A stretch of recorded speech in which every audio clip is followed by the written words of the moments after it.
Yo, what's up? Kumusta po kayo? It's me again, my Lola TV, and welcome back to my channel.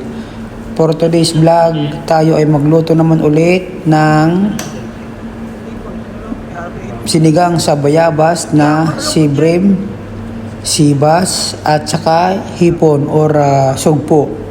Yan po ang ulam natin for today. Napakasarap na, masarap na, punong-puno pa ng mga vitamins ang ating sabaw dahil pinakulang po natin yan sa bayabas. Ayan po yung mga isda natin, and nakahiwa na po yan. Hiniwa ko na po siya. Tinanggalan ko na po ng bitoka, hasang, kaliskis, yan. Malinis na po yan. Ayan na po siya, oh. Napaka-sariwang isda. Sobrang sariwa niya. Yan.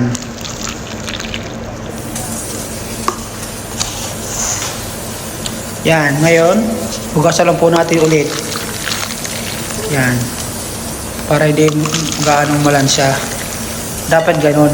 Hugasan talaga ninyo ng mabuti para hindi gaanong malansya yung isda pag magluluto kayo.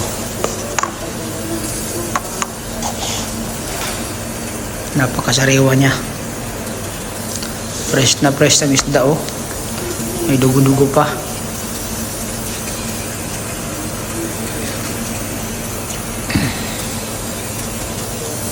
Yan naman yung ulo. Yan, ulo ng tuna. Yan, yung dalawa na yan. Ulo ng tuna yan. Halo-halo pala yung na isda. Sibrim, sibas. Ulo ng tuna, yung bandang panga. At saka hipon. Yan. Masarap pala yung hipon pag ihahalo mo sa sigang na isda. Dalong sumasarap yung sabaw. Yan.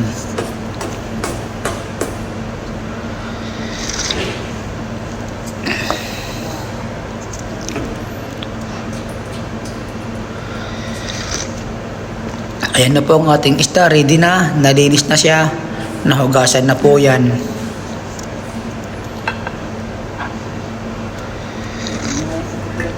At habang kanina naglilinis, yan, nagpakulo na po ako ng sibuyas, kamatis, at saka yung sibuyas simpre, at saka yung bayabas.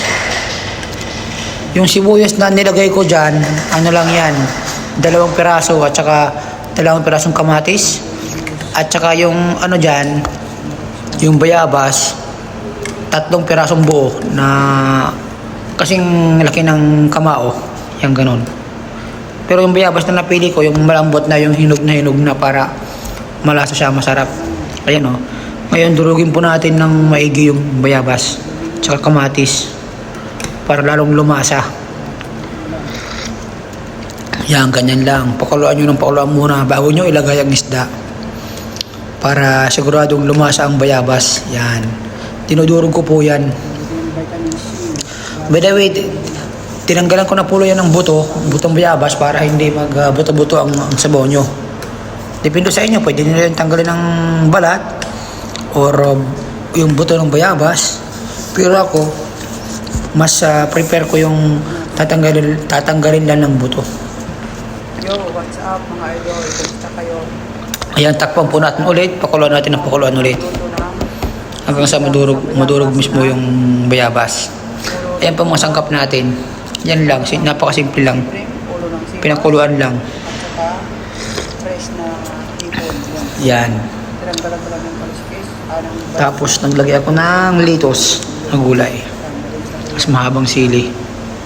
Lahat pala ito kasi Yan, ganyan lang po. Yan, oh. Malinis na po yan na hipon. Tanggalan na yung mga bitukan niya at saka mga kaliskis para hindi magaspang. pinakuluan natin kanina pa. Nagpakulo na po ako. Ngayon, tingnan natin ulit. Ayan na siya. Kamatis. At saka Durugin pa natin ulit. Yan, nag-iiba na yung kulay ng sabaw. tinanggalan ko po ng buto. Ganyan lang po magluto. Namin yung buto kasi Yan. namin yung buto. Mabuto siya. Yan, durugin natin. Pero mas maganda kung meron kayong gabi pwede nyo ilagay dyan yung gabi. Yung bunga ng gabi, yan. Pwede nyo ilagay dyan. Yung bunga ng dagmay, yan. Yung gabi talaga, ilagay. Mas lalapot ang sabaw nyo. Mas lalabo din. Mas masarap. Pero dahil nakalimutan ko, nagmamadali ako, hindi ko na nalagyan. Pero okay lang. Ganun pa rin ang sabaw, masiyami pa rin. Yan, durugin nyo ng durugin yung kamatis, sibuyas, tsaka importante ang bayabas, durugin nyo. Ganyan lang po, magpakulo lang kayo ng bayabas, kamatis at sibuyas, yun lang po ang sangkap niyan. Walang yan, oil. Natural lang po siya sa yung bayabas. Ganyan lang po yan. Palupitan.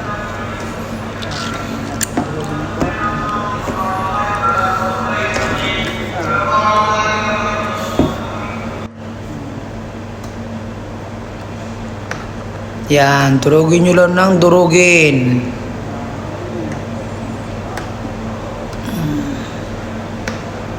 Yan, durog sa iba.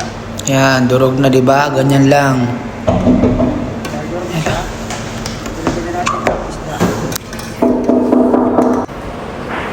Yan. Masarap na yung ilagay dyan yung isda kasi lasang-lasa na niya yung bayabas. Ngayon, ilagyan na natin yung isda. Yan. Mixer lang guys nga po. Lagyan nyo ng isda. Kailangan ang bayabas, durog na durog. Para lumasang sinigang sa bayabas. Yan. Ulo ng tuna, yung mga panga, sibrim, sibas. Yan. Yun ang ulang panga.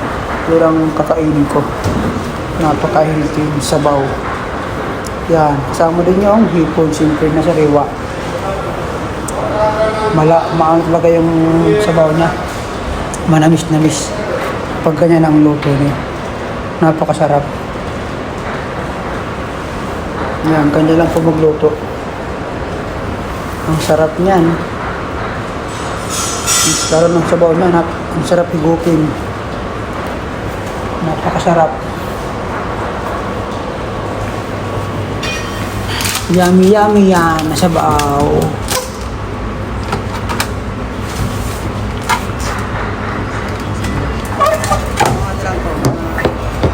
Yan, takpa po natin ng ilang minuto. Hanggang sa maluto siya.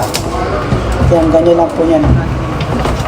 Lalo kasimple. After ng 3 to 5 minutes na kulo, ay pwede na po yan. Huwag na pong masyadong tagalan ng kulo para hindi malaga ang isda, hindi madurog. Tama lang yung ganyan. Yan, ganyan lang. Paluloyin lang sa sabaw. Tikman natin yung alat. Yung lagay naman kasi, depende sa inyo kung gaano karaming asin. Kung gusto nyo ng maalat, ay di siyempre, ditagan nyo ng asin. O kung meron kayong patis. Pero pag wala, pwede asin na lang. Ganun lang po. Ngayon, lagyan natin ng mahabang sili. Utog pang palasa po yan, mahabang sili. Pag masigang kailangan, meron kayo niyan. Lang yan, optional. Pwede nyo rin hindi lagyan at pwede rin lagyan. Pero kung meron naman kayo, bakit hindi? Tagdag din yan sa pang palasa. Tsaka maraming benefit yan na mahabang sili. Ngayon, ilagay na natin ang litos. Yan. Dahil hindi ako kumuha ng baby pichay, kaya yan po ang nilagay kong litos. At pwede rin kayo kung wala kayong litos, pwede rin na yung talbos ng kamuti. Mas masarap. Pwede rin yun. Napakasarap yan. Wow. Yummy looking. Napakasarap niyan.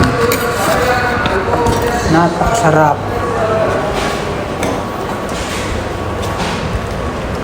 Ang sarap niya ng sabaw. Ngayon, pwede natin lagyan ng konting asin kasi yung cabbage o yung lettuce, yan.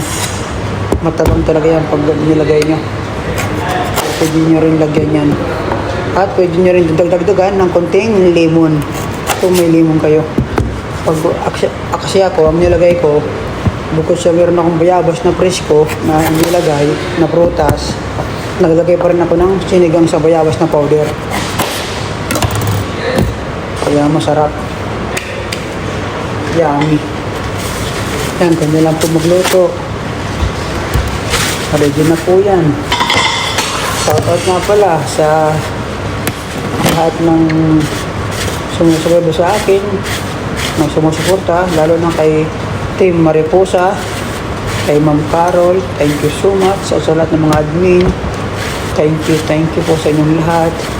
At siyempre sa mahal kong asawa na very supportive sa aking YouTube channel. Thank you so much. Thank you guys. Napakabuti po ng Panginoon sa ating buhay. Kaya pang hinihintay natin, i-serve na natin. Kain na po tayo. Yan food. Yan, siyempre dahil ako nagluto, siyempre sa akin yung ulo ng sibas at saka pama ng tuna. Ganyan lang po. Yan. Sarap. Good morning. Thank you so much sa inyong panonood. Kada nyo lang ang kulang, kakain na tayo. Siyempre, yan yung ulo ng shrimp. Ang sarap niyan. Napakasarap niyan. Sakto lang, di ba? Hindi masyadong duro, hindi rin hilaw. Kaya yung pagluto ng isda, kailangan na lang yan. 5 to 10 minutes luto na yan. Huwag nang tagalan para di maluto ng isda. Ganun lang po pagluto at sikreto niyan. Kaya mong sabaw, napakasarap niyan. Thank you so much. Maraming salamat po. Bye-bye.